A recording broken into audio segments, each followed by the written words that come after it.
जय माता दी। अथ कार्तिक माहात्म्य पहला अध्याय।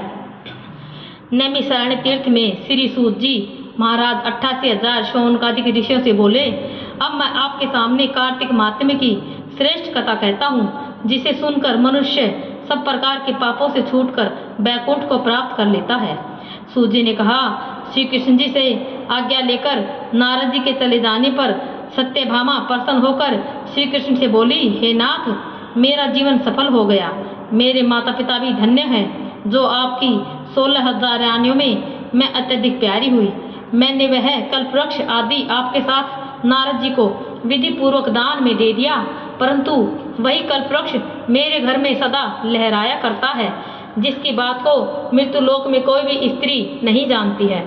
हे स्वामी, अब मैं आपसे पूछना चाहती हूँ, सो विस्तार पूर्वक कहिए, जिसे सुनकर मैं अपने हित कार्य करूँ, जिसके करने से कल्प पर्यंत भी आप मुझसे विमुख न हो। सूत जी कहने लगे, सत्यभामा के ऐसे वचनों को सुनकर श्री कृष्ण जी हंसते हुए सत्यभामा की बाह पकड़कर कल्पवृक्ष के नीचे गए और बोले, हे प्रिय, 16,000 स्त्रियों में से मुझे तुम प्राणों के समान प्यारी हो। तुम्हारे लिए देवताओं और देवराज इंद्र से भी मैंने विरोध किया था। उस महा अद्भुत वार्ता को सुनो। सूत जी बोले, एक दिन श्री कृष्ण भगवान ने सत्यभामा के साथ गरुड़ पर सवार होकर इंद्रलोक में जाकर कल्पवृक्ष मांगा। तब इंद्र के न देने पर गरुड़ का इंद्र से घोर युद्ध हुआ था। हे प्रिय, जब मैं तुम्हें हर चीज दे सकता हूँ तो हर एक कार्य पूरा कर सकता हूँ, तो क्या तुम्हारे आश्चर्यजनक प्रश्न का उत्तर न दूंगा? यह सुन सत्यभामा बोली, हे प्रभु, पूर्व जन्म में मेरा कैसा स्वभाव था, किसकी पुत्री थी, मैंने कौन से दान व्रत या तप नहीं किया जिसे मुझे मृत्यु लोक में जन्म लेना पड़ा, और ऐसे कौन से शुभ कर्म किए कि यहाँ आकर आपकी अर्धांगिनी हुई और आप गरुड़ पर सवार होकर मुझे साथ में लिए इंद्रादि देवताओं के स्थानों में फिरते हो।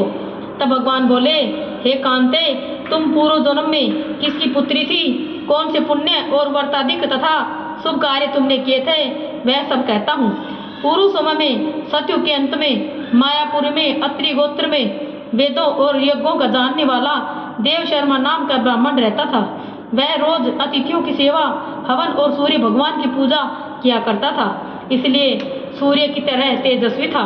उस ब्राह्मण के बुढ़ापे में एक गुणवती नाम की कन्या हुई, जिसका विवाह उस पुत्रहीन ब्राह्मण ने अपने चंद्र नाम के शिष्य के साथ कर दिया, और वे दोनों पिता पुत्र की तरह रहने लगे।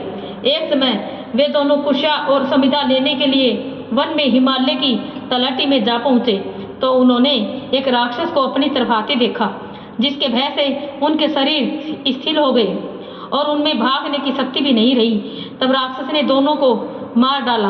उनके धर्मात्मा होने के कारण मेरे पार्षद उनको बैकुंठ में ले गए।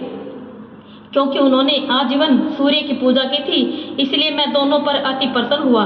जब वे दोनों विमान पर चढ़े हुए सूर्य के समान तेजस्वी रूपवान चंदन और माला धारण किए हुए बैकुंठ में आए, तब मेरे पास दिव्य भोगों को भोगने लगे। जय माता दी।